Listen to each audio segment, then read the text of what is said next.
Afternoon everyone. তো আমাদের short নোটিসে আপনারা আসার জন্য ধন্যবাদ আইএলএস হসপিটালের তরফ থেকে। তো আমরা আজকে আমাদের সিটিভিএস টিম এবং কার্ডিওলজি টিম নিয়ে আপনাদের সামনে এসেছি। আমাদের কিছু যে ডেভেলপমেন্ট সেটা নিয়ে আপনাদের সাথে আলোচনা করব। তো সেই জন্য এখানে আপনাদের কাছে doctor Shri Sai Krishna sir, doctor Hemant Kumar Garg sir, doctor P Naresh Babu এবং আমাদের মেডিকেল সুপারিনটেন্ডেন্ট ডক্টর অর্চনা আছেন এখানে। তো এখন ডক্টর অর্চনা আপনাদেরকে ব্রিফ নিয়ে। Good afternoon. हम ये प्रेस मीट इसलिए यहाँ पे अभी बुलाए हैं जिसमें हम यहाँ पे आपको भी ये शेयर करने वाले हैं लास्ट 10 साल में हमने कार्डियोलॉजी और सीटीवीएस डिपार्टमेंट में क्या क्या उन्नति की है, कितने पेशेंट्स का ट्रीटमेंट किया है और किस तरह से हमने त्रिपुरावासी के लिए जो ट्रीटमेंट इतने दिन बाहर हो रहा था हम 10 साल में ये यहाँ पे करके और सक्सेसफुली करके कितना और उस डिपार्टमेंट को ऊपर उठा रहे हैं उसके बारे में बताने के लिए आप सबको बुलाया है। तो हमारे यहाँ पे CTVS surgeon, senior CTVS surgeon doctor Sai Krishna है, जिनका 25 साल का एक्सपीरियंस है। बाहर से अमेरिका में बहुत साल काम कर चुके हैं। इतने सीनियर एक्सपीरियंस सीटीवीएस सर्जन हम लेके आए ताकि त्रिपुरावासी को जो भी ट्रीटमेंट अगर कार्डियक क्षेत्र में करना है सर्जरी का तो वो हो पाए यहाँ पे उनके स्किल्ड हाथों से। उनका सक्सेस रेट भी बहुत अच्छा है और बहुत सारे बच्चे और बुजुर्ग भी ठीक होके निकले हैं। और यहाँ पे है doctor Hemant Kumar Garg, DM cardiologist, जो यहाँ पे ऑलमोस्ट 2 साल हो गए हैं, उसके ऊपर ही हो गए हैं। हमने बहुत सारी इमरजेंसी और प्लान्ड एंजियोप्लास्टी, स्टेंट वगैरह किए हैं, पेसमेकर लगाए हैं, तो सब कुछ सक्सेसफुली उनके हाथों से हुआ है। फिर यहाँ पे डॉक्टर नरेश बाबू है। डॉक्टर नरेश बाबू हैदराबाद के डॉक्टर है, डिप कार्ड है, तो वो पूरा डॉक्टर गर्ग को सपोर्ट करते हैं ओपीडी में, आईपीडी में। टीम होने से ही तो आगे बढ़ता है पूरा डिपार्टमेंट और हॉस्पिटल। तो ये हमारी कार्डियक की टीम है जिन्होंने पूरा ट्रीटमेंट किया है बहुत सारे पेशेंट्स पे। हमने आज बहुत सारे पेशेंट्स को भी बुलाया है, आप उन पेशेंट्स से भी बात कर सकते हैं कितने पेशेंट्स का हमने एंजियोप्लास्टी माने जो स्टेंट लगाना होता है, स्टेंट लगाने के पेशेंट से लेके आपका बाईपास जिन जिनका हुआ है वो पेशेंट्स भी आए हैं। कोई आयुष्मान भारत भी है, कोई टीपीए भी है, कोई एनएचएम से भी आया है। तो सबके जितने भी हमारे टाइप्स हैं उन सबको हमने बुलाया है। आप भी बात कर सकते हैं उन लोगों से। तो अभी मैं ये डॉक्टर साई कृष्णा को देती हूँ, वो आपको डिटेल में बताएंगे हमने क्या क्या किया है। नमस्कार, thank you all for coming over. मेरा नाम डॉक्टर साई कृष्णा है, मैं एक कार्डियक सर्जन हूँ। Trained in PGI Chandigarh and then AIIMS New Delhi. मैं करीबन 4-5 साल अमेरिका में था। अभी रिसेंटली 6 महीने पहले मैं त्रिपुरा में आया, अगरतला आईएलएस हॉस्पिटल में। तो जिस डिपार्टमेंट के बारे में जानकारी देना ज़्यादा ज़रूरी समझा, क्योंकि मैंने ये देखा है त्रिपुरा में, अगरतला में, कि लोग अक्सर यही सोचते हैं कि जो ट्रीटमेंट जो चाहिए हार्ट डिसीज़ के लिए, सर्जरी या बाईपास सर्जरी जो हम बोलते हैं, या वाल्व रिप्लेसमेंट जो बोलते हैं, या स्टेंटिंग जो बोलते हैं, या जिनको छाती में दर्द हो रहा है या हार्ट कंप्लेंट्स है, जिनको वो हार्ट की कंप्लेंट का टेस्टिंग करने के लिए भी लोग यहाँ से बाहर चले जाते हैं। तो ये प्रेस मीट करने का एक पहला मकसद तो ये है कि जानकारी बढ़ाने के लिए कि सारे जो ट्रीटमेंट है, एडवांस ट्रीटमेंट जो हार्ट की कंडीशंस के लिए जो चाहिए होता है, ट्रीटमेंट होने के बाद जो केयर जो दिया जाता है वो सब कुछ वर्ल्ड क्लास स्टैंडर्ड्स पर आईएलएस हॉस्पिटल्स में अवेलेबल है। इधर हमने करीब 60-70 केस किया है, जिनमें से 15-20 बच्चे हैं जो पैदाइशी हार्ट डिफेक्ट से पैदा हुए थे, और मोर देन 99% सक्सेस रेट है हमारा। इसका भी हमने ऑपरेशन किया है। 5 दिन या 7 दिन के अंदर अंदर घर चले गए, कंप्लीट रिकवरी हुआ है, और they have gone back to the normal life. So ये हमारा जो मकसद ये है कि ट्रस्ट बिल्डिंग है, आपके माध्यम से लोगों को जानकारी पहुंचाने के लिए कि हार्ट का जितने भी मेजर प्रॉब्लम है, जो सर्जरी चाहिए या मेडिकल मैनेजमेंट चाहिए या फिर स्टेंटिंग चाहिए, सब यहाँ पे अवेलेबल है, वर्ल्ड क्लास स्टैंडर्ड्स पे अवेलेबल है। मैं डॉक्टर हेमंत को अभी रिक्वेस्ट करता हूँ कि डिपार्टमेंट के बारे में। मैं डॉक्टर हेमंत कुमार गर्ग, शायद काफ़ी लोग मुझे जानते होंगे, मुझे 2 साल हो गया हुए यहाँ पे आए हुए। मेरा काम है एंजियोग्राफी, एंजियोप्लास्टी, पेसमेकर, पूरा जो कार्डियक आईसीयू को देखना।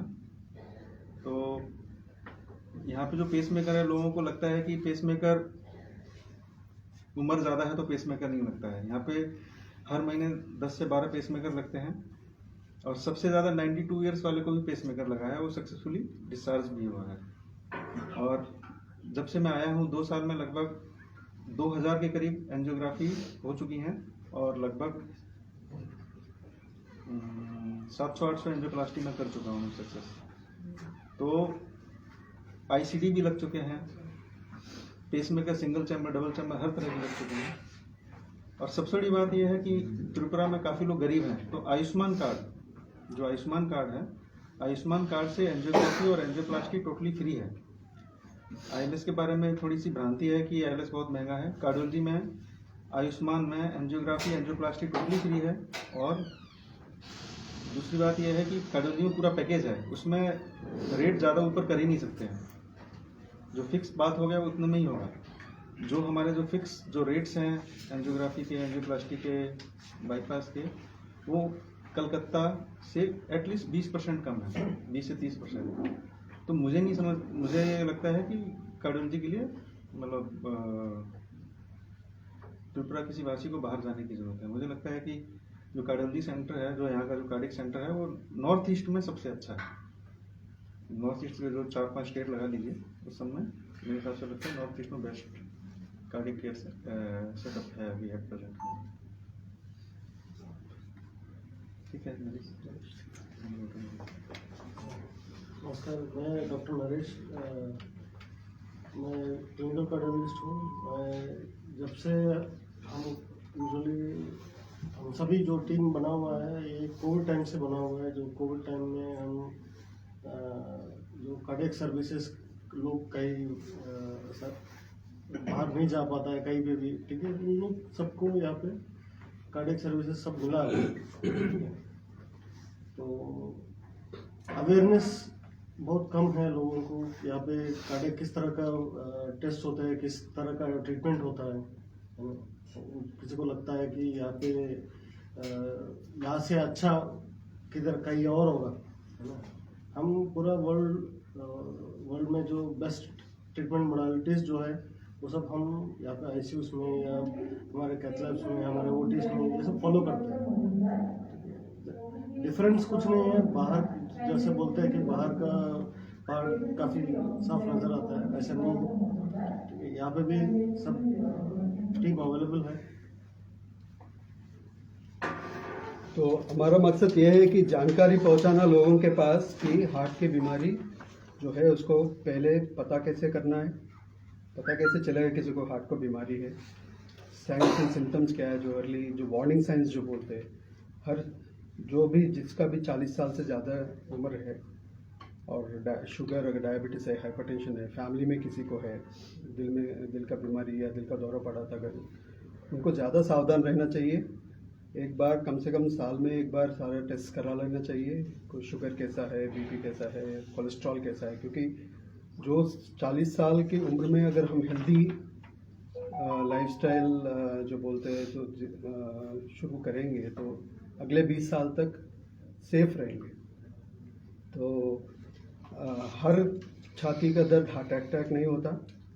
ऐसी ही बात में हर एसिडिटी पेट का दर्द नहीं होता। ये समझना बहुत ज़रूरी है। बहुत सारे लोग गैस समझ के, एसिडिटी समझ के छोड़ देते हैं। उसका हर एपिसोड जो हर बार जब भी गैस लगता है या एसिडिटी लगता है, हो सकता है कि दिल की खून की कमी से हो रहा है। घर बैठे बैठे वो समझ में नहीं आता कि क्यों हो रहा है। कम से कम एक ECG करा लेना ज़रूरी है।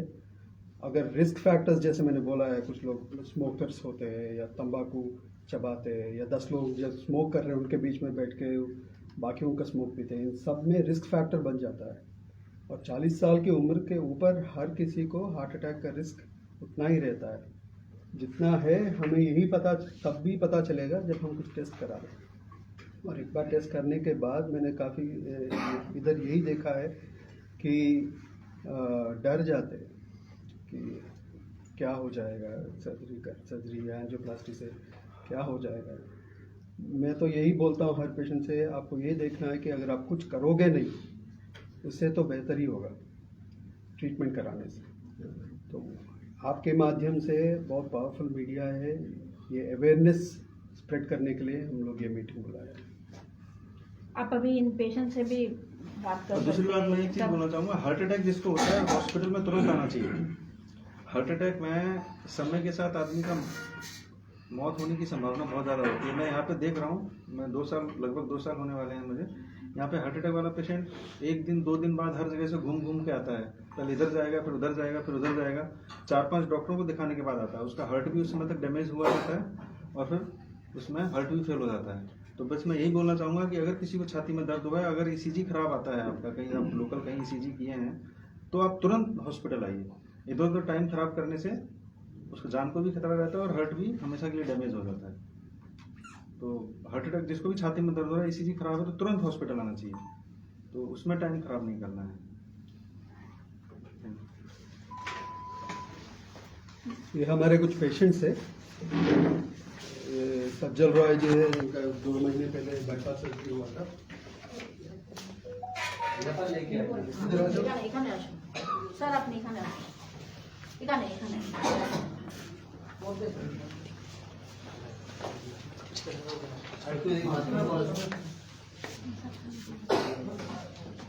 নমস্কার, আমার নাম সজল রায়, বাড়ি জিরানিয়া কলেজ চৌক। আমি আইলেসে হার্ট অপারেশন, হার্ট সার্জারি করছি। আমার সাইকিসও স্যার হার্ট সার্জারি করছে।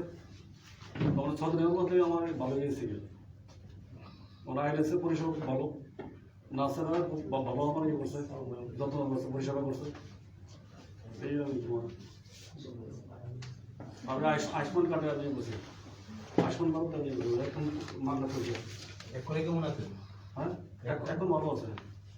অসুবিধা হয়েছে? হ্যাঁ, না আমার কোনো অসুবিধা নেই। এখানে বসুন, এখানে বসুন, এখানে বসুন, এখানে বসুন।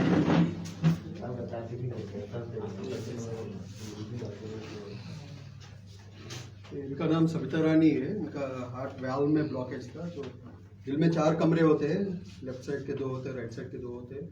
और जो लेफ्ट साइड को ऊपर वाला कमरा लंग्स से ब्लड आता है उसमें, और फिर वो लेफ्ट साइड के नीचे वाला कमरा जो वेंट्रिकल बोलते हैं, उन दोनों के बीच में खिड़की जैसा होता है। तो बचपन में जोड़े में दर्द के साथ शुरू हुआ था इनका वो प्रॉब्लम। तो वो पूरा बंद हो गया था और पूरा जो खून जो दिल के बाहर जो जाना चाहिए वो फेफड़ों में फंस रहा था, सांस चढ़ रही थी।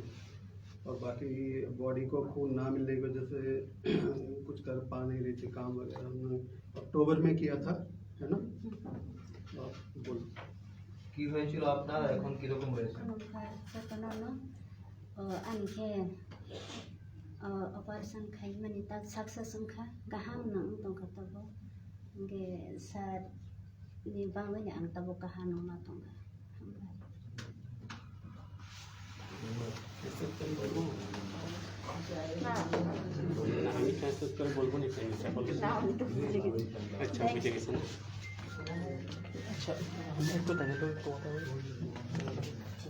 लास्ट को ना अपने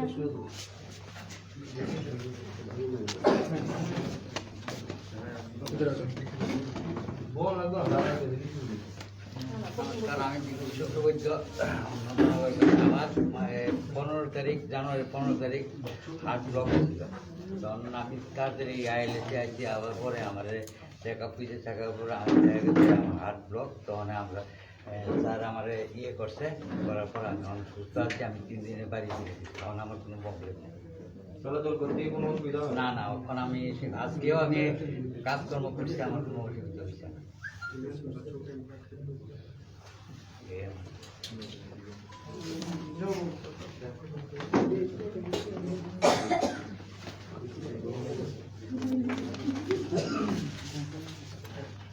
नमस्कार, আমার নাম বিষ্ণুবাবু মজুমদার, বাড়ি বাইকরা দক্ষিণ। আমার গত 11 তারিখ আমি প্লাস্টিক সার্জারি করেছি। 2টা স্ট্যান্ড বসেছি, আরও 2টা স্ট্যান্ড বসেছি, 4টা ব্লক পেয়েছে। আমি ডিসেম্বরের 26 তারিখে আমার হার্ট ব্লক হয়েছে। যাক আমার ভালো কোনোরকম ফিরে আসছি, কিন্তু আমি তো মনে করছিলাম মারাই গেছিলাম। কিন্তু পরে আগে এখানে 2টা স্ট্যান্ড বসেছে, আর 2টা স্ট্যান্ড বসেছে 1.5 মাস পরে বছর। কেমন খরচপাতি গেছে? খরচ 2টা স্ট্যান্ডে 1,65,000। এমনি অনেকে কোনো অসুবিধা হইতেছে? এখন মাঝে মধ্যে একটু পেইন হয়, আর একটু গ্যাসের প্রবলেম আছে বলে মনে হচ্ছে মাঝে মাঝে যেমন একটা গ্যাস হয়ে যেমন ছড়ে এরকম যে যখন ইয়ে হয় তখন একটু ব্যথা ব্যথা হয় স্যারের আজকেও দেখাচ্ছি স্যার ওষুধ টিকা দিচ্ছে এখন মোটামুটি আছে আগের থেকে অনেক ভালো আছে ঠিক আছে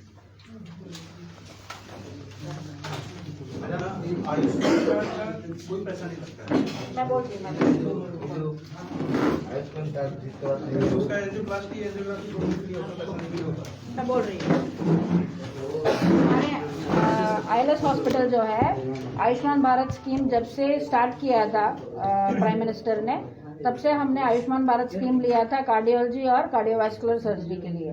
जितने भी आयुष्मान भारत पेशेंट होते हैं उनका पूरा फ्री में एंजियोप्लास्टी एंजियोग्राफी कार्डियक जितनी भी सर्जरीज है चाहे बच्चे की हो बड़े की हो वाल्व सर्जरी हो बाईपास हो सब फ्री में ही होता है और इससे अलावा एक पैसा भी नहीं ले सकते इसमें। ठीक है कितना हुआ अभी ये फ्री में? आपका अभी तक हमने आयुष्मान भारत में प्राय हमने कार्डियक सर्जरी ही 10 के ऊपर की है फ्री सर्जरीज और एंजियोग्राफी एंजियोप्लास्टी तो महीने में ही 15 केसेस ऐसे आ जाते हैं क्योंकि त्रिपुरा में बेशीबाग गवर्नमेंट भी यही चाह रहा है कि सबको आयुष्मान भारत कार्ड मिले तो त्रिपुरा में बेशीबाग आयुष्मान भारत पेशेंट ही है तो उनका वैसे ही फ्री में हो जाता है। इसके अलावा हमारा BPL स्कीम भी है जहाँ पे जो पेशेंट को आयुष्मान भारत नहीं मिला लेकिन अगर BPL है तो BPL में उनका जो भी खर्च होता है जैसे बेड चार्जेस है वो पूरी फ्री बेड चार्जेस फ्री में होता है। जितनी भी परीक्षाएं होती है जितनी भी टेस्ट होते हैं वो सब 50% डिस्काउंट में होता है और दवाई जो है वो सब 10% MRP में होता है और स्टेंट जो है वो तो वैसे भी गवर्नमेंट सील्ड रेट होता है आप उसके अलावा एक पैसा एक्स्ट्रा नहीं ले सकते हो। तो जितने भी स्टेंट्स होते हैं ना कार्डियक के वो सब सील्ड रेट होता है जो गवर्नमेंट ने उतना ही निर्धारित किया है आप उसके ऊपर नहीं ले सकते हो तो वही चार्ज चाहे वो कैश पेशेंट हो या आपका BPL पेशेंट हो उतना ही लगता है। ठीक है तो ये है आपका हिसाब यहाँ पे। इसके अलावा हमारा टाइप NHM RBS के स्कीम के साथ भी है जहाँ पे हमने अभी तक आप अगर प्रेस रिलीज देखेंगे कम से कम 250 ऊपर हमने सिर्फ बच्चों के ऊपर सर्जरी की है। बच्चों में जैसे जन्म से ही छोटा छोटा फूटा होता है तो वो सब हमने स्क्रीनिंग करके उनकी सर्जरी बच्चों का भी हमने किया है। तो अभी भी हमारा कैंप है इस हफ्ते 9 तारीख से 11 तारीख तक जहाँ पे पूरे त्रिपुरा से हर राज्य के हर क्षेत्र के बच्चे आएंगे जिनको खेलने में या सांस लेने में बात करने में या उनका डेवलपमेंट भी कम हो जाता है क्योंकि हार्ट बहुत इंपॉर्टेंट है आपका सर्कुलेशन के लिए। अगर सर्कुलेशन हर जगह नहीं होगा ऑक्सीजन हर जगह नहीं जाएगा तो डेवलपमेंट भी इतना नहीं होता उन बच्चों का। तो उनका स्क्रीनिंग होगा screening free test free surgery सब कुछ फ्री में होता है। उसके बाद 1 साल तक वो बच्चे चेकअप के लिए आते हैं उनका भी फ्री में होता है पूरा। तो ये ILS कर रहा है त्रिपुरा के लोगों के लिए। जिसके पास आयुष्मान नहीं है BPL नहीं है कितना रुपये लगता है? जी अगर कैश है तो वो डिपेंड करता है कि आपका क्या है स्टेंट में कितना स्टेंट लगता है या क्या PPI है या PTCA है। जैसे CABG है हम यहाँ पे 1,40,000 या 1,50,000 में पूरा कंप्लीट कर लेते हैं मतलब रहना डॉक्टर का फीस दवाई सब कुछ मिला के ICU का भाड़ा सब कुछ मिला के। तो ये जो रेट्स है ये बाकी मेट्रोपॉलिटन सिटी से बहुत ही कम है। आप अगर बाकी मेट्रोपॉलिटन सिटी में जाएंगे आप अकेले तो जाके ट्रीटमेंट नहीं कराएंगे आप साथ में 2-3 जन को लेके जाएंगे उनका आना जाना उनका रहना उनका भी तो खर्चा है। तो ये हम इसलिए आप सबको बुलाया था कि आप लोग सबको बोलिए कि ILS क्या कर रहा है क्या ट्रीटमेंट फैसिलिटी कर रहा है और जो वर्ल्ड क्लास फैसिलिटीज़ है उसके एक समान चल रहे हैं हम। ऐसा नहीं है त्रिपुरा है तो पिछला हिस्सा के जैसे हम पिछला ट्रीटमेंट कर रहे हैं सेम उसी लेवल का ट्रीटमेंट कर रहे हैं तो ज़रूरत ही नहीं है किसी को बाहर जाने की यहाँ पे। दूसरी बात यह है कि जो सर्जरी ही नहीं है सर्जरी के बाद पोस्ट ऑपरेटिव केयर जो होता है पेशेंट को कम से कम पहले 3 महीने मेडिकेशन वुंड हीलिंग ये सब भी देखने वाली चीज़ें होती है। जो एडवांटेज सुविधा ये होगा अगर आप यहाँ कराओगे तो आपका कंप्लीट फॉलोअप भी कंप्लीट रहेगा। इधर अब हर 2 महीने में बाहर जाना भी इतना आसान नहीं है specially in this Covid times. It's a risk of the entire family जो ट्रैवल करेगा ट्रीटमेंट या चेकअप के लिए। तो कहने का मतलब यह है कि सिर्फ स्टेंट डालने से या सर्जरी करने से ये मानना पड़ेगा हमें कि हेल्दी लाइफ की तरफ जर्नी शुरू हुआ है। लाइफ लॉन्ग मेडिकेशन की ज़रूरत पड़ती है। ये नहीं कि अभी ये जो बाईपास करा दिया जो कोलेस्ट्रॉल आपको पहले था वैसे ही रहेगा शुगर जो था वैसे ही रहेगा। जो 5 साल के जिसने भी स्मोकिंग किया उसका धुआं 20 साल तक रहेगा लंग्स में उसका इफेक्ट, तो वो तो कहीं जाने वाला नहीं है। तो रेगुलर फॉलोअप उतना ही ज़रूरी है जितना टाइमली ट्रीटमेंट। तो ये ज़्यादा स्ट्रेस देना है कि मैंने जाके मैंने बहुत सारे पेशेंट को इधर देखा हुआ है कि कलकत्ता जाके करते हैं, बेंगलुरु, हर जगह ट्रीटमेंट वही है। ट्रीटमेंट के बाद जो फॉलोअप जो होना है वो इतना ही इम्पोर्टेंट है, ट्रीटमेंट से जितना ही इम्पोर्टेंट है, वो आप लोगों तक पहुंचाओ, ये हमारा मकसद है। Thank you.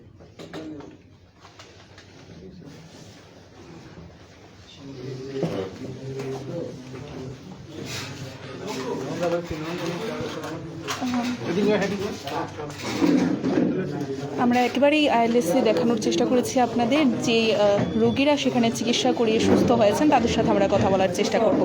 স্যার আপনার নাম? হ্যাঁ, আপনার নাম? বিপুল শুক্লবৈদ্য। আপনি কবে এখানে চিকিৎসা করিয়েছেন? গত জানুয়ারি 15 তারিখ। আচ্ছা, 15 তারিখ আমার রাত্রে 14 তারিখ রাত্রেবেলা আমার 3টার সময় ব্যথা হয় বুকে, জীবিতে গেছি, জীবিতে আমার কিছু না, কিন্তু আমার কোনো এরা ইসিসি করছে কোনো কিছু আমার না ভালো আপনার হাট তা না। আমি আবার বাড়িতে গেছি, বাড়িতে গেছি আমি মানে আমার শ্বাস মানে প্রচণ্ড আমার হইতেছে, তখন আমি আইএলএসে আইসি, আবার পরে চেক করছে, চেক টেক করে দেখা গেছে আমার হার্ট ব্লক। তখন আমার এখানে ভর্তি হয়েছে, আমার 2টা স্ট্যান্ড বয়াইছে। তখন আমার 3 দিন আমি বাড়িতে গেছি আর কি। আমার অনেক সুস্থ, আমি সব কিছু মানে এখন সুস্থ আছেন তো? সুস্থ আছি, আমি চলা। চিকিৎসা করাতে সেখানে কত টাকা ব্যয় করতে হয়েছে? মানে আমার খরচা গেছে আমার 3 দিনের সব কিছু মিলাইয়া 1,56,000। সেখানে কোনো দাবি রয়েছে কি যে এই যে টাকা বা এই যে অর্থ ব্যয় করতে হয় সেটা আপনাদের অনেকটা দিতে বা ব্যয় করতে অসুবিধা হচ্ছে, বা সেখানে আপনারা আইএলএসের উদ্দেশ্যে কিছু রাখবেন কি সেখানে?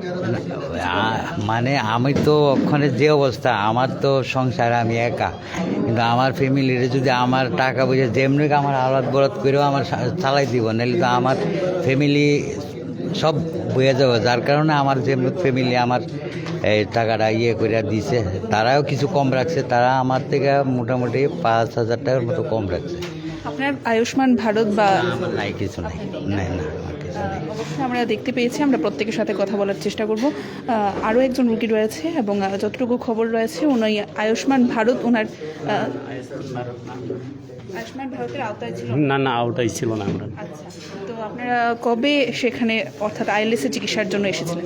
আইএলএসের চিকিৎসার জন্য আমরা এসেছিলাম জুনে এসেছিলেন একবার, কিন্তু অপারেশন করার রেডি ছিলাম, কিন্তু দুর্ভাগ্যবশত একটু অসুবিধার কারণে অপারেশনটা হচ্ছিল না। এই সময়ে ইকো এনজিওগ্রাফি সব কিছু করেছিলাম, কিন্তু অপারেশন করানো রেডি ঠিক টাইমের মধ্যে একটু অসুবিধা হয়েছিল, তারপরে ব্যাক করে যেতে হয়েছিল। তারপরে অক্টোবর মাসে 22 তারিখে ট্রেনের অপারেশন হয়েছিল আমার মিসেস ছবিটা রানী জমা দিয়ে। তারপরে অক্টোবর মাসে 22 তারিখে অপারেশন হয়েছিল, ওপেন সার্জারি। তারপরে 28 তারিখে ছুটি দিয়েছিল, কিন্তু দুর্ভাগ্যবশত কারণে একটু অসুবিধা হওয়ার পরে আবার আসতে হয়েছিল আমরা। তাই 2-3 বার তাকিয়ে আবার ঘন তাইনের মানে এক জায়গাতে জলের মতন একটু ফুস বাইরে হয়। এরপরে এখন মোটামুটি সুস্থই আসছিল। তো এই যে পুরো চিকিৎসা করাতে আপনাদের কত অর্থ ব্যয় হয়েছে? অর্থটা প্রথমে ছিল প্যাকেজ 1.5 লাখ টাকা কথা ছিল, কিন্তু দুর্ভাগ্যবশত প্রথমে 31,553 টাকা এমনি প্রথমে যে দিনে অপারেশন করার কথা ছিল সেদিনে এই খরচটা এমনি গেছে। তারপরে আবার অপারেশন যেদিন হয়েছিল এই সময় 1.5 লাখ টাকা হয়েছিল। এই অর্থ ব্যয় করতে কোনো অসুবিধার সম্মুখীন হচ্ছেন কি আপনার? অসুবিধা তো একটু না একটু সম্মুখীন হচ্ছে, কারণ বলতে গেলে অনেক কিছু বলতে হয়। কারণ প্রথমে তাকে আমি হাতের প্রবলেম কিছুতেই বুঝলাম না। কারণটা হলো আমার বড় ছেলে যখন 2020 18 তারিখ ফেব্রুয়ারিতে